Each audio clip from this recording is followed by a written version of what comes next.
acompanhou o desembarque, a volta da delegação rubro-negra depois do empate no Chile e vai trazer pra gente as informações. Muito bom dia, Pedro, tudo bem? Tudo bem, Abel? Muito bom dia para você, todos os amigos aí do 360, um grande abraço a todos. Flamengo que desembarcou, a delegação rubro-negra desembarcou há cerca de uma hora a delegação chegou aqui ao Rio de Janeiro. Jogadores passaram aqui pelo saguão do Aeroporto Internacional do Galeão, no Rio de Janeiro, aqui atrás mesmo. E os jogadores passaram, mas não quiseram falar. Tentamos aqui até chamar alguns jogadores para que eles pudessem dar uma palavra sobre esse momento difícil até que o Flamengo atravessa na Libertadores, a atuação de ontem contra o Nublense, mas não foi possível. Os jogadores passaram, alguns nem mesmo cumprimentaram, nem viraram o rosto, não quiseram falar mesmo sobre essa situação atual do Flamengo. Aquela movimentação mais atrás ali é da cantora Lana Del Rey, a cantora norte-americana que vai chegar daqui a pouco. Os fãs já se aglomeravam desde cedo e aí ficavam ali disputando espaço, ficavam até curiosos para saber quem eram os jogadores do Flamengo que iriam chegar. Não sabiam nem identificar, por exemplo, quem era o Arrascaeta. A Arrascaeta passou por aqui e caminhando normalmente, assim como, enfim, Léo Pereira, também Matheus França, que foram jogadores que ficaram fora da partida de ontem porque estavam com algumas dores musculares, até viajaram. O Arrascaeta já tinha ficado fora da partida contra o Corinthians, sentiu problema muscular ali no aquecimento, mesmo assim viajou, mas não pôde atuar contra o Nublense. Então já passa a preocupar um pouquinho mais para a partida decisiva contra o Fluminense na próxima semana, próxima quinta-feira, jogo de volta da Copa do Brasil. Neste sábado o Flamengo enfrenta o Cruzeiro pelo Campeonato Brasileiro, 18h30, e aí o Sampaoli vai ter que começar a se virar aí com essa questão desse desgaste, da intensidade que ele tanto pede e tudo mais, os jogadores com esses problemas. Hoje, pela segunda vez na era Sampaoli, uma folga para os jogadores, estão chegando, então vão ter um dia de descanso e aí se reapresentam amanhã no Ninho do Urubu para trabalhar. Então o São Paulo está tentando gerenciar essa carga em cima dos jogadores, mas certo é que a situação ficou complicada, mais complicada na Libertadores. O Flamengo se vê quase obrigado aí a ganhar os 2 jogos restantes no Maracanã contra o Racing e o Alcas para não ter nenhum tipo de susto, e mesmo assim o primeiro lugar do grupo parece um tanto quanto improvável. O Flamengo estacionou ali uns 5 pontos contra 10 do Racing, então fica bem complicado. O Nublense logo atrás com 4 e o Alcas com uns 3 pontinhos conquistados justamente contra o Flamengo lá na estreia. Então uma campanha muito aquém do Flamengo nessa Libertadores, o atual campeão defendendo o título, o jogo final nesse ano no Maracanã, muito desapontando demais os seus torcedores. O desembarque foi tranquilo, mas ninguém quis falar. Abel.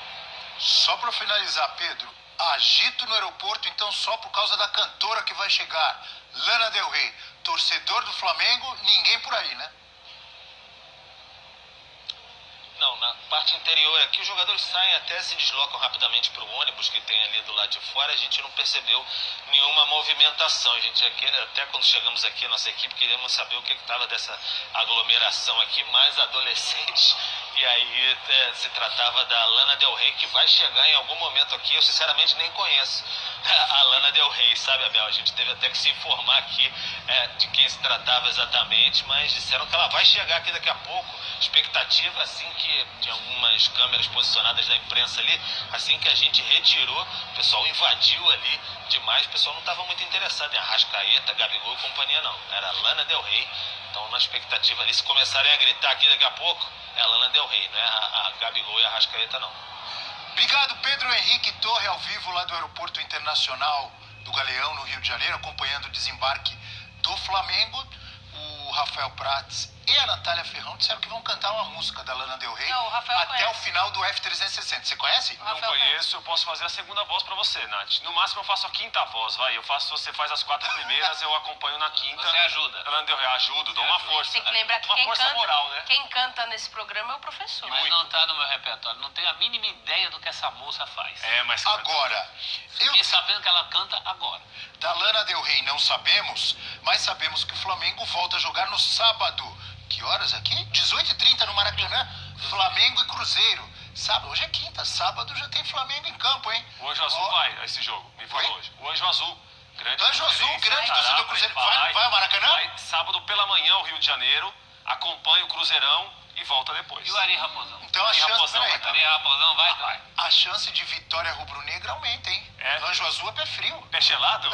Então acho que o Pepa vai avisar pra não ir, hein? Vai vir pra ficar. Fica em São Paulo. E depois já no meio de semana que vem já é Copa do Brasil, né? Isso. Não é isso? Jogo de Vamos volta dar contra o Fluminense, olha só, hein? E agora a gente vai falar de Flamengo e de Corinthians, os dois que empataram ontem pela Libertadores. Então vamos acompanhar o que disseram os técnicos, Vanderlei Luxemburgo do Corinthians e o Sampaoli do Flamengo. Vamos lá. Para nosotros perdidos, nosotros venimos acá a ganar el partido, a intentar pelear la clasificación rápidamente. Bueno, indudablemente algo no habremos hecho bien porque no logramos lo que venimos a buscar y bueno, tenemos que seguir aprendiendo y mejorando de cara al futuro. Acho que houve um avanço da equipe bom. E outra coisa que é muito importante, antes do jogo, nós estávamos fora com o resultado do Liverpool e o resultado aqui, nós estamos dentro da competição só dependendo de nós. Isso é muito bom. Para quem está começando a querer botar a cara para fora, começar a buscar espaço, isso é muito bom para nós. Não sei se... Ah, o professor já está falando Já aqui. tô cornetando aqui. Corneteando, como a gente fala É lá o na seguinte, aldeia, prof. O Corinthians meio que renasceu, né, num grupo em que o Corinthians em 4 jogos só ganhou um, só ganhou o primeiro, perdeu 2 em casa, empatou ontem, e o Luxemburgo dizendo, olha, só depende de nós, isso é bom. Com esse futebol que o Corinthians está jogando atualmente, é bom só depender dele ou é preocupante? Então, eu estava conectando aqui. Eu falei, é bom quando você cumpre a sua parte. Ontem, por exemplo, dependeria só de si para ser o segundo colocado. Conseguiu? Não. Não conseguiu. Então, acho que o Vanderlei está meio que camuflando problemas sérios. Ele, como técnico, ele tem que trabalhar para esse time ter algo a mais do que chutão para frente. E eu acho que a situação vai piorar quando aparecerem jogos em que ele tiver que propor o jogo. Por enquanto a gente nem está cobrando o principal. Porque com essa classificação no Brasileiro, quando aparecerem jogos na Arena Corinthians, contra os poucos adversários do Campeonato Brasileiro, contra os quais o Corinthians pode ter a pretensão de se impor, a cobrança vai ser maior ainda. Nós estamos cobrando... Ontem se cobrava pouco, meu Deus do céu. A manutenção dos poucos contra-ataques no Maracanã. Nem isso apareceu. Muito jogador inoperante, teve do azar, é verdade, aí do Paulinho se machucando, isso muda o jeito do Corinthians jogar, mas também o Paulinho não estava fazendo aquela diferença, né? Ele estava qualificando saída de bola. Já melhorou o time domingo contra o Flamengo. Ele melhorou, mas não é aquela coisa que você diga, nossa, como você fala em relação ao Renato Augusto, a um jogador que muda. Eu acho que esse elenco, o Vanderlei evita fazer as 5 substituições, aí alguém vai dizer, não tem 5 para fazer. Mas nas poucas que ele faz, ele, por exemplo, dá oportunidade para o Romero. É um jogador que, desde que voltou, não tem entregado nem aquilo que entregava, né? Em termos de cobrir ali, de ajudar, como diz o Prates. É um momento de uma pobreza. O Corinthians é muito pobre de ideias, né? E quando um time é pobre de ideias, acontece isso. O adversário ontem desfalcado, nem está no seu melhor momento. Os últimos minutos do Corinthians com um homem a mais, isso não fez diferença nenhuma na partida. Nenhuma. Olha, alguns momentos parecia que o argentino Sim, que estava com a mais. O argentino até era o melhorou em Corinthians. termos ofensivos. Também não foi tão ofensivo assim, a bola nem chegou no gol do Corinthians. Mas a chegou, intensidade foi maior com o adversário com a menos, né? Quem decepcionou mais na noite de ontem? Rafael Prates e Natália Ferrão. O Corinthians ou o Flamengo? O adversário do Corinthians era melhor que o adversário do Flamengo. Isso a gente tem de levar em consideração também. O Flamengo, se a gente olha para o time do Flamengo hoje, a gente não imagina que é um time dirigido pelo Sampaoli. Time muito lento com a bola, muito passe lateral, muito passe para trás, muita dificuldade para sair jogando. Você não tem muita impressão que o Flamengo se agarrou a 1-0 para segurar 1-0. Um time que é muito melhor em relação à qualidade individual dos atletas comparado ao time do Younglense. Por mais que a gente possa discutir que alguns jogadores do Flamengo vivem uma fase ruim, alguns não conseguem jogar o que já jogaram em outros momentos, é difícil explicar o que está acontecendo. Porque, tudo bem, tem a parte física aí que tem um peso, mas também tem as opções do São Paulo que até agora não deram resultado. Ontem, então, o Flamengo fecha uma fase de grupos, Abel, de 3 jogos fora de casa não ganhou de ninguém. E uma chave que tem 2 estreantes em Libertadores, Alcas e Ñublense. Perdeu do Alcas, empatou com o Ñublense, quase perdeu, e empatou com o Racing, que está mal no Argentina, mas está bem na Libertadores. Então, acho que a decepção em relação ao que se espera, o Flamengo tem uma decepção um pouco maior. Mas isso não invalida o que falou o professor, estou com ele. O Corinthians está jogando para não perder, para garantir 0 no placar, para ver se ganha uma bola ou outra. O que nós vimos no Maracanã domingo, não se viu na Argentina ontem. Ontem foi outro Corinthians mais parecido com aquele que nós vimos até o Atlético.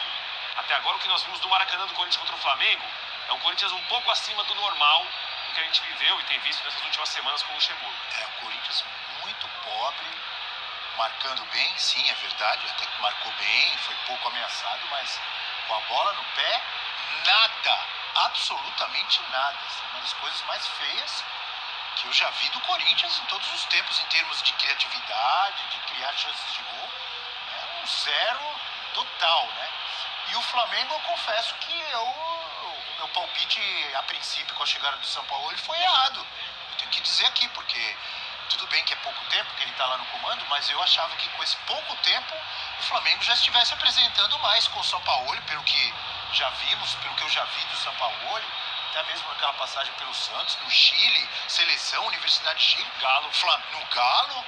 Olha, com o que o Flamengo tem, para mim, já antes da Natália falar também, decepção maior ainda do Flamengo. Não que o Corinthians não seja decepcionante, eu acabei de dizer, um dos Corinthians mais pobres de criatividades que eu vi na minha vida. Agora, o Flamengo, com um investimento, com os jogadores que tem, com os títulos que venceu nos últimos anos, sempre se espera mais. Muito pobre ou não, Natália? Você quer completar, né? Não, só pra falar que eu acho a chave do Corinthians mais difícil que a chave do Flamengo. Acho que os times que o Corinthians enfrenta são times melhores que os times do Flamengo. Isso não justifica o que a gente tem visto do Corinthians também até agora. Mas eu acho que a gente tem que ponderar isso também. O Flamengo joga em uma chave com 2 estreantes, com um time muito tradicional, um clube grande da América do Sul que não passa por um momento bom, que é o Racing, e tem 5 pontos em 4 jogos, né? A pontuação do Flamengo é decepcionante tanto quanto o time joga até agora na Libertadores. Tem só que lembrar aquele primeiro jogo do Flamengo, na altitude, né? Foi na altitude. Ele estava com o time misto ali, mas entraram depois Gabigol. Isso. Entraram alguns titulares. A gente fala de um time misto, né, Abel? Que é um grupo de jogadores que ninguém tem na América do Sul. É verdade. É um time misto, que ontem, por exemplo, o time misto é o Felipe Luiz jogando, é o meio-campo que tem o Gerson, Pedro Gabriel com Cebolinha à frente. Esses jogadores serão titulares em todos os times, ou quase todos os times da América, né? Verdade, você tem razão. Únicos pontos do Alcas foram naquele jogo. Isso. O resto perdeu tudo. Perdeu. Natália Ferrão, quem te decepcionou mais na noite de ontem entre Corinthians e Flamengo, que tiveram seus torcedores reclamando muito? O Flamengo pela condição de dar mais. Corinthians, eu não sei se tem essa condição. Mas a gente está falando de 2 clubes que decepcionam por conta de uma gestão errada. Eu gosto de bater nessa tecla, né? Os 2 clubes erram, um com muito dinheiro que não sabe administrar e outro catando, né? Tentando fazer alguma coisa diferente. São 2 equipes que penam dentro de campo pelas más gestões de futebol.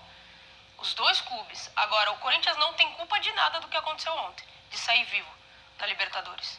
O Corinthians não tem culpa nenhuma. Não tem culpa. Ele saiu sem querer, com a condição de conseguir uma vaga.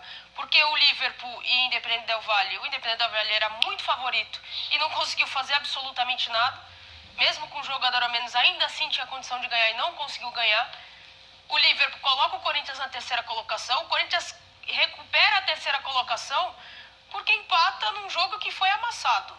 Óbvio que não teve grandes defesas do Carlos Miguel. A grande defesa dele é numa bola rebatida dentro da pequena área, que ia ser contra. Mas o volume de jogo do Argentino Júnior foi muito superior ao Corinthians. O Yuri Alberto muito mal. O Argentino Júnior também não é tudo isso que vocês estão falando. Um time minimamente competente tinha ganho esse jogo de 3-0.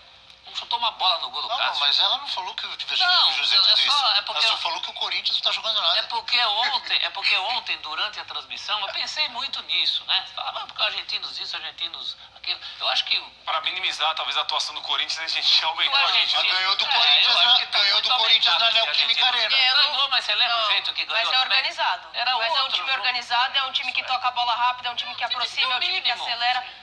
É o mínimo, mas que o Corinthians não faz, professor. Não, tudo bem que o Corinthians não tem, mas o Argentino Júnior também, o Corinthians tinha obrigação de ter feito uma partida melhor, até porque não jogou contra ninguém que te dê medo. Isso a gente não tá é de um acordo. Boca, não é um River. Isso a gente está de acordo. Ontem o Zupac falou que os argentinos estavam discutindo quem é o melhor time argentino no momento. Eles foram parar no Argentino Júnior por exclusão. Porque eu acho, por exemplo, que o Racing está fazendo uma Libertadores mais consistente, com mais dificuldades. Na Libertadores. No Campeonato Argentino, não. Eu acho que essa supervalorização do Argentino Júnior é muito em função, diz muito o que é o Campeonato Argentino hoje, e menos o que é esse adversário. O Corinthians, minimamente organizado, tinha feito pelo menos 4 pontos em cima desses caras. E fez um. C não existe. Ó, o Argentino Júnior tem 8 pontos, o Independente Del Valle 6, Corinthians 4 e Liverpool 4. Natália. Não, eu acho o argentino, você vai me desculpar, professor, mas eu acho o argentino hoje superior ao Corinthians, não tô falando de camisa. camisa. Mas você falou que amassou? Como amassou? Chutou uma bola no gol? Mas vê a posse de bola. O Corinthians trabalhou o quê? O que o Corinthians fez ontem? Mas o que o Corinthians fez ontem? E o argentino fez muito. Mas o que o Corinthians fez ontem, professor? Não fez nada. O Roberto chutou quantas bolas no gol? O Corinthians fez menos um e eles fizeram não, 0. Professor, mas quem teve a posse de bola no jogo? Não, posse quem de trabalhou bola? na posse de bola? Esse negócio de posse de bola, posse de bola muitas vezes é porque você não acha brecha. Pra mim, o Argentino Júnior ontem amassou o Corinthians porque não deu ao Corinthians a possibilidade, com 1 a menos, de pensar em fazer o gol. Ninguém amassa ninguém não chutando uma bola no gol. Eu acho que isso só agrava a situação do Corinthians. O Corinthians tinha obrigação de mostrar alguma coisa contra um adversário ausente. Ontem foi um adversário ausente. Não mostra nada contra ninguém, gente. Então, mas é isso que a gente tá falando. O Corinthians não mostrou nada contra o Ituano, não mostrou nada contra o Del Valle em casa, não mostrou nada contra o Argentino Júnior em casa, não mostrou nada, foi amassado pelo Galo, foi amassado, se eu não estou enganado, foi amassado pelo Botafogo também, não foi? Também. Foi amassado pelo Botafogo, foi amassado pelo Goiás, foi amassado pelo Goiás, foi amassado pelo Botafogo. Tô pegando o jogo. Qual foi a novidade de ontem? Me explique. O único jogo que eu lhe lembro dos últimos que o Corinthians fez alguma coisa foi contra o Flamengo. Mesmo assim, também foi muito pouco. Eu acho que a novidade de ontem é justamente não ter sido amassado. E ter feito nada contra um adversário mais acessível do que todos esses que a gente falou aí. O Corinthians antes teve 4 finalizações, nenhuma no gol. O Argentino teve 12. O Argentino Júnior teve 12. Que 12? 12 tudo disperso, bola que não chega. Mas, professora, a gente está falando de uma questão de posse de bola que teve mais de 60%. Você está falando de número, Corinthians teve 39%. Você tá falando de número e quadrinho. Eu estou falando professor, Estou falando de sensação térmica do jogo. A gente não viu o jogo, então. A defesa do Corinthians ontem bateu cabeça, professor. Bom, não foi um jogo a defesa do Corinthians ontem bateu cabeça, não foi um jogo que a bola foi e voltou toda hora, como outros que o Corinthians na Argentina. Não foi. O Corinthians, isso é que deu raiva, porque era um jogo perfeitamente ganhável. Se tem um pingo de coragem, inclusive quando tem um homem a mais, de botar o atacante que ataca, que é o único, aquele menino, botaram o menino a 42 do segundo. Mas se não conseguiu, também não é mérito do adversário que não deixou? Eu não vi isso não. Se eu tô falando de uma coisa, eu tô falando de outra. Peraí, mas eles marcavam, eles pressionavam a saída do Corinthians, não deixavam o Corinthians respirar. Aí eu vejo o mérito do Argentino Júnior.